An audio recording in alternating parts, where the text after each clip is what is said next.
Shabbat Shalom, bienvenidos a un nuevo estudio de nuestra comunidad Benei Adonolam. En esta oportunidad estamos hablando sobre Parashat Haazinu. Haazinu, ¿cierto? Una porción última del libro de Devarim, de la Torá. Prácticamente estamos al final de todo, de la Torá. ¿Y qué es lo que pasa aquí? Moshe comienza a describir la presencia del Eterno como algo tan evidente, así como la lluvia o el rocío que caían y regaban los campos y jardines.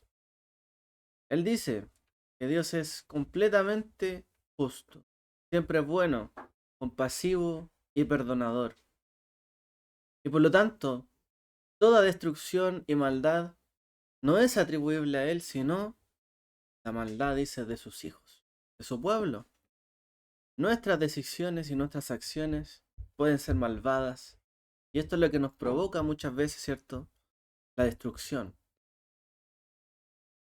Nos habla de que debemos siempre recordar que hemos sido apartados, ¿cierto?, de las naciones, pero alimentados directamente del Creador. Es decir, Él es nuestra heredad directa.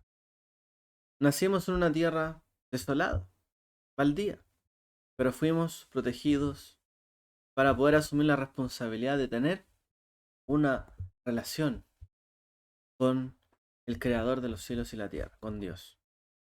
O sea, la responsabilidad que tenían que llevar no era simplemente cuidar la tierra, ¿no? Tener esa relación con Dios. Propósito. Desafortunadamente, las personas olvidan su dependencia del Creador y tienen en su vida una ilusión de autosuficiencia o independencia. Como dice Yeshurun engordó, se rebeló. Hay quienes dicen, ¿no?, que realmente la vida, casi todo como una ilusión óptica. En efecto, todo lo que vemos y captamos de la realidad es gracias, ¿cierto?, a nuestros ojos, nuestra mente. Pero nada dice que sean así realmente todas las cosas. Hay una ilusión detrás de todo esto, detrás del sentido de permanencia, etcétera. La vida pasa. Un día estamos, otro no. Queremos tenerlo todo, pero no es así. Una persona podría tener de todo y en algún momento faltarle todo. Más adelante habla sobre el castigo y la persecución y el exilio que iba a sufrir el pueblo de Israel. Iban a ser expulsados de la tierra, vendidos como esclavos. Iban a experimentar lo que realmente era estar independientes de la protección y benevolencia directa del Eterno. O sea, quieren vivir sin mí y alejarse y se creen autosuficientes. Bueno, y ahora sí que iban a experimentar aquello en medio de las naciones. Sin embargo, también las naciones iban a fracasar contra el pueblo de Israel. O sea, no porque hubiese maldad y alejamiento de los hijos de Israel, y persecución y hambre y angustia y destrucción por causa de sus pecados. No por ello iban a triunfar las naciones, quienes tampoco tenían un camino superior. Supondrían que podrían esclavizar al pueblo, devastar Israel y a todo lo que se llamara Dios, con su propia fuerza y fortaleza, como lo quiso hacer en algún momento el faraón. Y por lo tanto también serían castigados y destruidos. Y nuevamente se alzaría, ¿cierto?, el pueblo de Israel cuando reconociera el control y la soberanía del Eterno, ¿cierto?, sobre sí. El cántico de Moshe que estamos compartiendo culmina sobre la aceptación y comprensión de la justicia y la voluntad, ¿cierto?, divina de Dios. Moshe les presenta este cántico a todo el pueblo y vuelve a enfatizar que tenían que conservar la tierra y servir al Eterno. Porque dice este cántico y estos versos, porque la porción de Hashem, de Dios, es su pueblo. Jacob es la medida de su herencia. Nosotros podemos suponer que las naciones son el resultado de la convivencia de las personas el tiempo suficiente en un lugar común para poder desarrollar vínculos de un idioma, una historia y una cultura. Muchas veces la ubicación es importante, les da cierto la identidad a ese pueblo. Si tiene bosques, si tiene desierto, si tiene cielos despejados, si tiene mar, si tiene lagos, si tiene ríos, todo esto es parte, ¿cierto?, de la identidad de ese lugar. O sea, la ubicación es como un telón de fondo donde ocurren hechos y acontecimientos y donde la gente se relaciona. O sea, el lugar geográfico es una parte de su identidad, la naturaleza de la tierra, sus terrenos, sus recursos, ¿cierto? Y todo lo que posee deja una huella en común para sus personas. Si tenían un desierto, se habla de la gente, ¿cierto?, esforzada que tuvo que vivir en el desierto. Si hay montañas, se habla del desafío de vivir en la montaña. Si hay mares, se habla del desafío de pescar y de buscar el alimento en los mares. Si había para cultivo, bueno, se habla de esto, la importancia de la agricultura, etcétera. Y de hecho ningún otro sentimiento más fuerte que cuando viene un agresor externo a querer quitar nuestras tierras. La gente se aliaba para luchar contra ellos, para poder proteger su territorio. Incluso, ¿cierto? Muchas religiones están basadas también en territorios. Bueno, hablamos de Israel, que en este sentido rompe el molde, porque se convirtió en una nación, como bien sabemos, en un vacío territorial. Llegaron a ser una nación estando en tierra extranjera, habiendo caminado por el desierto, sin un lugar fijo donde estar y permanecer. Y así se convierte en una nación. Entonces, no estamos hablando de lo que ocurre comúnmente, que los distingue, ¿cierto?, estar en la tierra, sino otra cosa. Se le permitió un lugar en la tierra después de que hubiera logrado todo lo que otras naciones lograron en esa tierra. Los cananeos ya habían cultivado, ya habían hecho ciudades, ya habían construido, ya habían edificado, ya habían hecho de todo. Y después llegó Israel a esa tierra, y ya tenía todo aquello. Entonces no los unía el esfuerzo por proteger su tierra, por estar ahí, ¿cierto? Haber vivido tanto tiempo. No, no era eso. Tenían que imponerse en esa tierra, promover una misión, algo en particular, algo, ¿cierto?, que independiente de lo que tuviera la tierra. ¿Por qué? Porque la porción de Hashem es su pueblo, dice la Torah. Es decir, el Eterno e Israel están unidos, vinculados, así como la tierra une a los pueblos. En el caso de Israel, el Eterno y Israel son la unidad. Y las naciones es las personas y su tierra. Pero en el caso de Israel es las personas y Dios. Israel es la porción de Dios, su heredad, y Dios es nuestra porción, nuestra heredad. Lo que el espacio compartido o la geografía es para otros, enfocarnos en el Eterno lo es para nosotros. Los únicos factores que dan forma y deben dar forma a nuestra cultura son las declaraciones que están descritas en la Torá, es decir, los mandamientos. Ya que nuestra instrucción es llevar ese conjunto de mandamientos sociales, económicos, morales, de justicia, etcétera, en medio nuestro. que influyen en nuestra conducta. Es decir, tenemos, ¿cierto?, nuestra relación y nuestra heredad, es Dios directamente. Entonces, aquí no se dice en este versículo, porque Jacob es la herencia de Dios. Dice Israel es la herencia de Dios. No dice Jacob, dice Israel. Porque de hecho, Jacob, quien tenía también por nombre Israel, y a veces a Israel se le llama Jacob, Jacob vivió toda su vida agarrado de un talón de otra persona. Jacob tenía la herencia y la bendición. No, le iba a tener su hermano Esaú.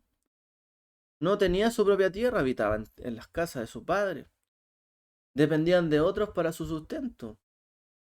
Era su hermano quien cazaba y quien traía alimento. De hecho, en la casa, ¿cierto?, de Labán vivió allegado también. O sea, no tenía una tierra, un lugar. Pero ¿qué tenía él? Confianza completa en el Eterno. Confiaba en Dios. Dios era su herencia, no una tierra. Y por eso le fue dada la tierra. Y este es el ejemplo. Y muchos de los israelitas siguieron este ejemplo de Jacob. Muchas veces se quedaron sin tierra, sin lugar, en miseria, sin un lugar propio, expulsados, despreciados, humillados, en todo lugar. Pero lo único que tenemos como herencia, o que tiene como herencia el pueblo de Israel, el pueblo judío, es el Eterno. El Eterno. Dios, su herencia. Esta para allá, así nos habla, ¿cierto?, de un poco antes de la muerte de Moshe, donde él convocaba a los cielos a la tierra como testigos, reprendía a Israel, escuche el cielo, cielos y hablaré, decía, ¿cierto?, anteriormente. Los cielos y la tierra fueron testigos de todo esto que estaba por acontecer. Escuchad cielos y hablaré, oiga la tierra las palabras de mi boca.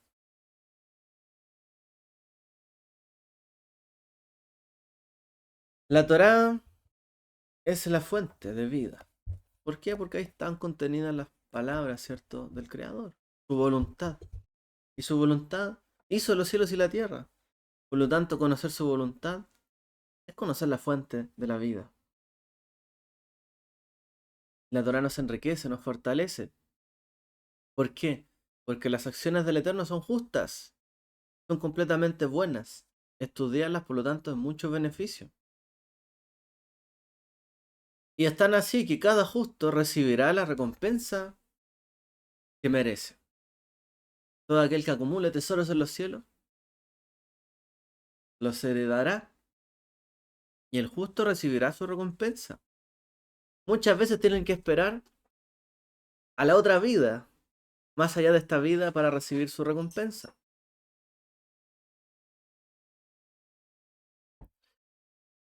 Y a veces, ¿cierto?, pueden alcanzar parte de acá. Ahora, los pecados de una persona no solamente nos perjudican a nosotros, no solamente al Eterno, sino a toda una generación. Y dice también este texto, ¿cierto?, que los malvados recibirán el castigo completo por cualquier acto que hayan realizado. Serán castigados también los que hagan maldad. Y castigaría a toda una generación. O sea, hay una diferencia aquí. Cuando el justo hace lo bueno, recibe recompensa. Y eso es en esta vida o en el mundo venidero. Pero cuando los malvados se levantan y hacen, ¿cierto?, el mal, muchas veces también paga toda la generación. Por eso se le llama generación torcida y perversa. Así pagan al Eterno. Una nación tonta, insensata, olvida todo lo que se hizo por ellos mientras ignora las repercusiones de sus acciones. Eso dice Rashi. Una nación insensata. ¿Cuál es una nación insensata? La que olvida todo lo que se hizo por ellos. Y además ignora todas las repercusiones que hoy día tiene por sus acciones. ¿Quién es insensato? Por lo tanto, tiene estas dos características. Aquel que olvida lo que se hizo por ellos. En algún momento se ayudó, a lo mejor los padres se ayudaron, nos dieron todo. ¿Quién es insensato? El que le da la espalda, ¿cierto? A esto. Se olvida lo que se hizo por ellos en algún momento. No le interesa. Y quien también dice, ay, ¿por qué me pasa esto? E ignora, ¿cierto? Que muchas veces actuó mal y que por algo pasan las cosas. En algún momento. Así le pasaba a Israel. Es cosa de mirar hacia atrás. ¿Contra quiénes se enojó el Eterno? ¿Y quiénes se enojaron contra el Eterno también? ¿Qué les pasó a ellos? A esos insensatos. O sea, leer la Torah. Entonces, miremos hacia el futuro, démonos cuenta. Hoy día,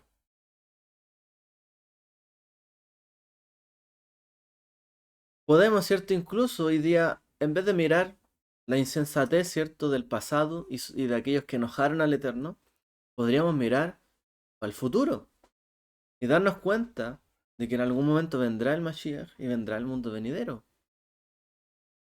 Hay quienes todavía se quedan en el pasado, ¿no? No reconocen lo bueno y tampoco entienden su situación actual porque piensan que no hicieron nada malo. O no entienden que muchas veces no es que hayan hecho algo malo, fueron sus decisiones. Si están donde están, fue por sus decisiones. Pero también podríamos mirar hacia adelante, como decimos, y ver el futuro, el Mashiach y el mundo venidero. Cuando el Eterno castigó a las naciones, no las aniquiló, porque Israel estaba destinado a salir de entre ellas. Por Jacob, que es la porción de Dios. ¿Por qué Dios no destruyó a todas las naciones? Porque de ahí vinieron sus hijos también. Israel fue fiel en el desierto, aceptó su reino, aceptó su Torá, continuó demostrando confianza, lo siguió como un niño sigue a su padre en el desierto. Y el Eterno lo siguió a Israel con seguridad, tanto así que ninguna fuerza, ninguna persona podía luchar contra ellos. Esto es parafraseando, ¿cierto?, a Rashi. Bueno, esta reprensión es muy diferente a lo que encontramos en otras partes de la Torá. En otros pasajes se dice que si cumplimos, perdón, la Torá, vamos a recibir las bendiciones específicas. Y si no lo hacemos, recibiremos maldiciones. Pero aquí hay algo diferente. Algo hay que pensar, algo que hay que sopesar, algo hay que contemplar. No hay un ultimátum, no hay una amenaza. Es como piénsalo bien, decide. ¿De qué lado vas a estar? ¿Qué es lo que puedes hacer? ¿Cómo puedes obtener el máximo beneficio? Piensa, date cuenta, reflexiona. Mira, Dios te está hablando, te está llamando, te está diciendo, ¿cierto? Todo esto. De Barim, ¿cierto? 37. No es simplemente que vas a caer en desgracia y ya, no. Ten en cuenta tus decisiones. La parashá habla de un pasado nacional, ¿sí? Pero miren dónde estamos hoy, a punto de entrar en la tierra prometida. Erguidos, aquí, casi al final de toda esta travesía. Tal vez piensen que una vez que cayeran de este nivel tan elevado, nunca podrían volver a alcanzarlo. Pero también esta porción nos habla del futuro. ¿Por qué? Porque en los días del Mesías nos esperará una grandeza aún mayor que la anterior. Y esto es cierto lo que nos define. Muchas veces las personas piensan que no pueden ir más arriba o o ser mejores. No, yo ya me quedé hasta aquí, yo ya no estudié más, yo ya no me esforcé más, a mí ya me cuesta mucho, yo llegué hasta acá. Y a lo mejor podemos caer, ¿cierto? en parte en esa insensatez. ¿Por qué? Porque cada vez, cierto, que el Eterno llevó a su pueblo, lo llevó a una altura mayor. Los llevó más lejos. Los hizo crecer, les dio más grandeza. Les dio más y más y más. ¿Por qué nosotros tendríamos que quedarnos ahí? En la debilidad, en la flaqueza, y en no, y en decir, en realidad cuando estábamos con Moshe, podíamos hacer todo sin Moshe nada. No, es que cuando estaba con tal persona o con mis padres podía hacer todo y sin ellos no soy nada. ¿Y qué pasa en los días del Mesías? Donde se supone que sí vamos a hacer más, que sí va a haber una mayor grandeza, una mayor gloria, un mayor conocimiento. Entonces no quieren alcanzar eso, que se quedan ahí. Moshe los está desafiando. Moshe se iba a ir. No vaya a ser cosa que yéndose Moshe el pueblo se desmoronara. El pueblo tenía que seguir avanzando y creciendo. Esa era la clave. Y esa es la clave en nuestra vida. Tenemos que seguir adelante. No es que ya tengo tal cosa. Ya tengo muchos años. Siga adelante. En los días del Mesías va a ser todavía mayor su conocimiento. Mayor, ¿cierto? La gloria, etcétera. Nuestras decisiones tienen que ser siempre enfocadas en lo que queremos alcanzar. Y la decisión de Israel siempre tiene que apuntar hacia quien es su heredad, el eterno Dios. Y de poder alcanzar una mayor relación con Él.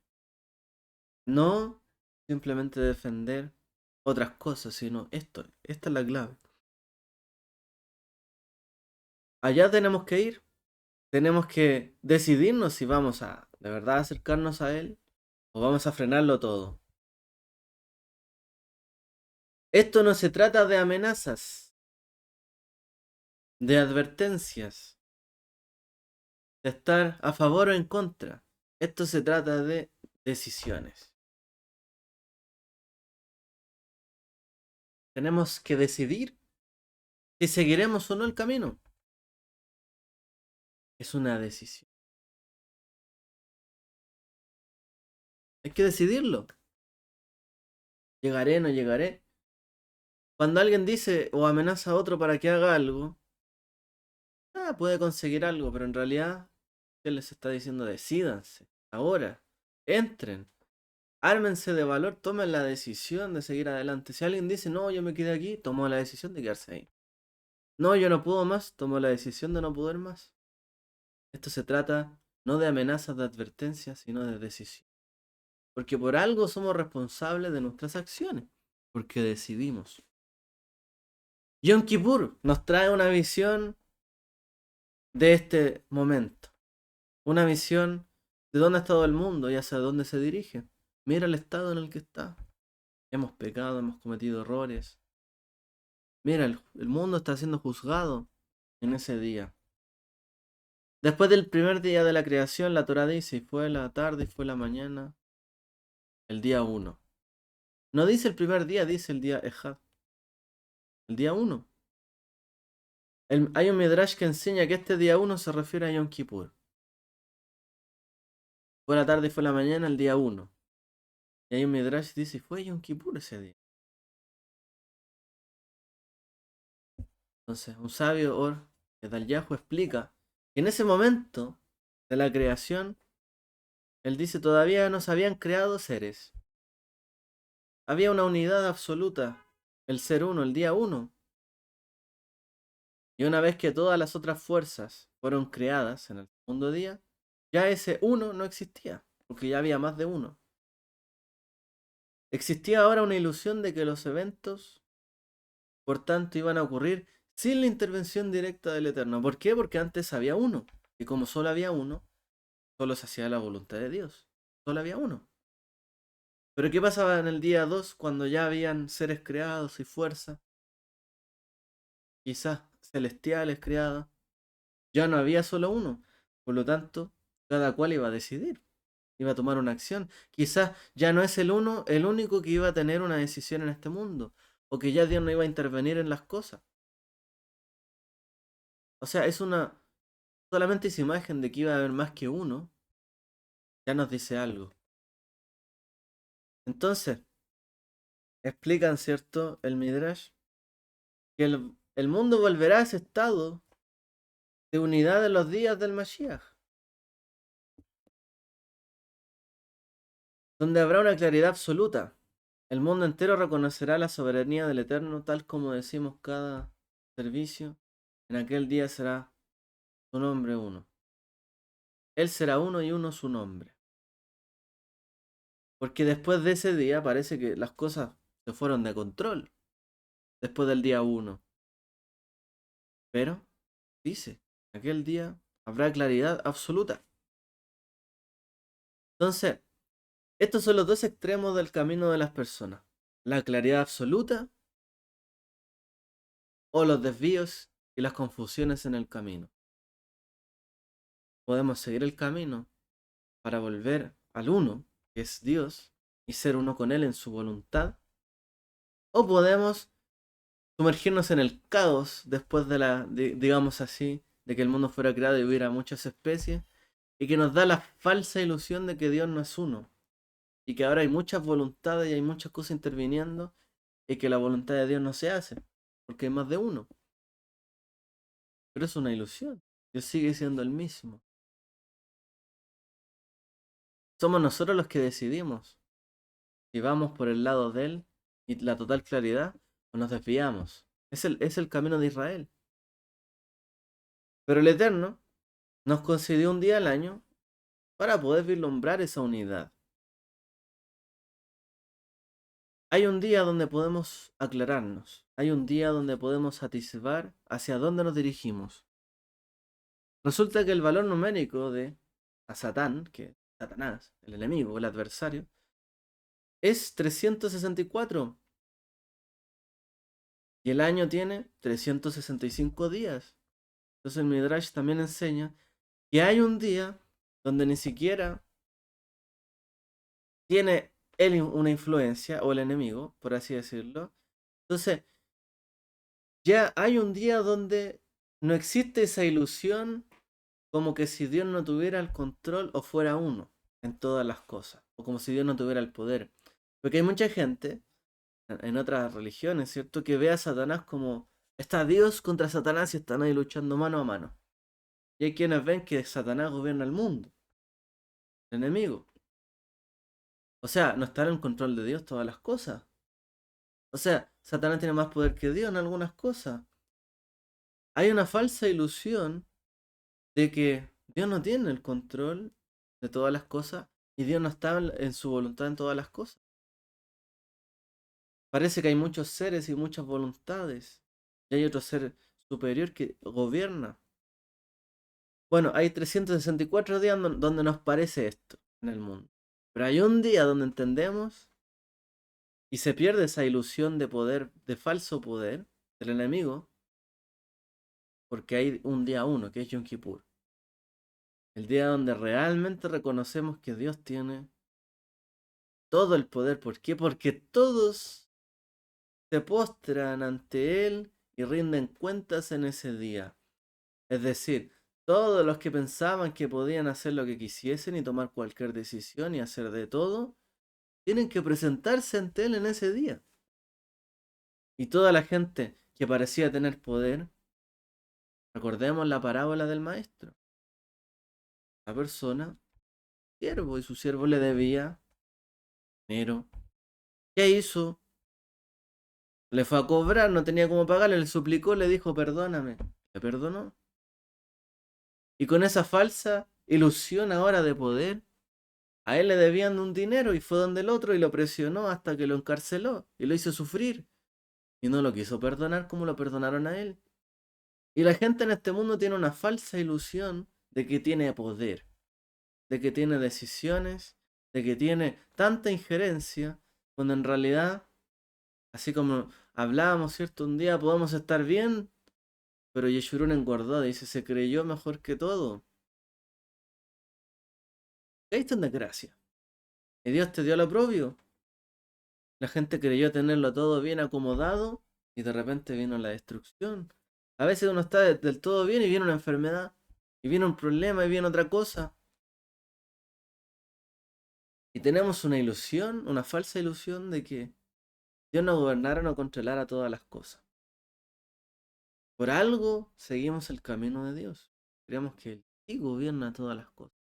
Que Él sí es Dios sobre todas las cosas. Y que también ha puesto al Mesías por sobre todas las cosas. Que tenemos que seguir su camino. Y que nuestro objetivo es tener una relación con Él. Nuestro objetivo no es defender simplemente una tierra. No es defender ciertos los límites. Nuestro objetivo principal y primordial es seguir el camino de Dios. Porque a Él le vamos a rendir cuenta al final de todo. Entonces, a veces la gente se enorgullece. Porque la gente inicia guerras orgullosos. Creen que pueden imponer su voluntad ante los demás, aun cuando mueren en otra tierra, en otro lugar, y creen que pueden imponerse. Puro orgullo y vanidad. Y uno dice, no, me haces esto, te voy a hacer esto otro, te voy a atacar, voy a hacer acá. Hermanos, al final de la historia todo esto es pura vanidad. Porque todos nos presentaremos ante el uno en Yom Kippur. Ese día está designado, ¿cierto? Para entender que no existe mal. Está anulada, por así decirlo, lo que nos nublaba de entender esto. Toda maldad. Hay que reconocer, ¿cierto? Todas las cosas. Es el día del perdón, el día de la expiación, el día donde se nos pone en nuestro lugar. Yom Kippur es el día donde, o el lugar donde estuvo el mundo y hacia dónde se dirige. El mundo partió en el día 1, con la voluntad de Dios, soberana sobre todas las cosas. Y el mundo también culminará con Dios siendo uno. Ese es el lugar donde se dirige, donde solo Dios gobernará sobre todas las cosas. Allí estuvimos y allá tenemos que ir. Ese es el día. Pero para eso hay que tomar decisiones. Hay que tomar decisiones. Y Moshe nos insta. Tomen la decisión. Yo les estoy relatando lo que va a pasar, lo que va a suceder. Es de ustedes. Dios es bueno, es perfecto, Él es uno. Tiene su decisión clara, precisa. Dios es uno. Él es el uno. Él es la roca cuya obra es perfecta. En Él no hay maldad. La maldad dice de sus hijos que toman decisiones. Nosotros, cierto que nos desviamos. Nosotros tomamos la decisión de que Él no sea el que gobierne e impere en nuestra vida y en este mundo. Y a Israel en su pueblo y en su tierra. Israel es responsable de que Dios no esté siendo uno en su tierra. Israel es responsable de que Dios no esté siendo uno en sus vidas. Y cada uno de los hijos de Israel es responsable de esto. Si viene mal, si viene amenaza, si viene tribulación, cada uno es responsable de que Dios no sea uno en su vida, en su tierra y en su nación. Entonces, si actuamos mal y viene desgracia, no nos ensoberbezcamos tanto de creer que simplemente Dios está con nosotros siempre, en todo momento, a toda costa, en toda oportunidad. Porque si nosotros no lo hemos reconocido a Él como uno, podemos estar en un engaño ficticio, de que en realidad se tiene que imponer mi visión y mi voluntad. Y esto es lo que hay que hacer, y esto acá, y esto acá. Pero no, Yom Kippur nos dice no, la voluntad que se tiene que cumplir es la de Él. La única voluntad es la de Él.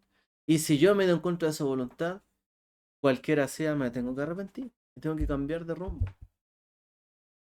Y esto es lo que significa Yom Kippur y estos días que estamos viviendo. Días difíciles, complejos. Israel sufre, judíos sufren en el mundo. Los amigos, ¿cierto?, de Israel sufren. Sufrimos tanto como hoy cuando nos damos cuenta, cuando podemos apercibir de que en realidad Dios no es uno y es el único que está gobernando nuestra vida, nuestra nación y nuestro pueblo. Recuerda las palabras de los profetas. ¿Por qué se dolían los profetas por esto? Porque Israel no escuchaba Israel actuaba mal. Seguía en ese sentido y no cambiaban. Y anunciaban y no cambiaban. Ese era el verdadero problema. Entonces, seamos plenamente conscientes de que en realidad nuestro mayor problema, el mayor problema de Israel, no es que está amenazado. El mayor problema es la decisión de cada uno de ellos. De hacer que el uno sea el que gobierne su vida o no. ¿Te preocupa más una guerra, una pestilencia, un hambre o lo que sea? Debería preocuparte más que él sea uno en tu vida. Porque así como partió el mundo, acabará. Y tendremos que dar cuenta ante él, el único y soberano de todas las cosas. Entonces, a Dios no nos une solo la tierra, como a las naciones lo une su tierra y el tiempo. A Israel y su heredad es Dios, eterno. Adonai. Esa es la heredad de Israel y Dios es la heredad de Israel. Israel es la heredad de Dios. Y esto es cierto, el centro de todas las cosas. Entonces, ojo que no estemos colocando las prioridades bien, ojo que estemos decidiendo nuestra voluntad más allá de lo que realmente tiene que ser. Nuestra mirada tiene que estar en Él, porque vendrá el Mashiach, vendrá Dios, será uno. Ahí nuestra mirada siempre. Dejo estas palabras como reflexión, sobre todo por estos días que estamos viviendo, y también en general por el panorama que se ve, ¿cierto? Internacional, de Israel con sus vecinos. De todas formas, sigamos orando, unidos, porque eso es el tema, ser unidos, estar como uno, ante la dificultad y la amenaza. Porque cuando decidimos ponernos en las manos de Dios, como lo hacemos al sonar el shofar, cuando viene la guerra y nos atacan y suena el shofar, el teruá, tu, tu, tu, tu, tu, tu, tu, tu, para alarmar a la gente, en realidad pedimos solamente la ayuda y el auxilio puede venir de Él. Ayúdanos tú. Que Él nos ayude, ¿cierto? Nos ayuda a tomar las decisiones correctas. Que el Eterno les bendiga a todos. Shabbat Shalom.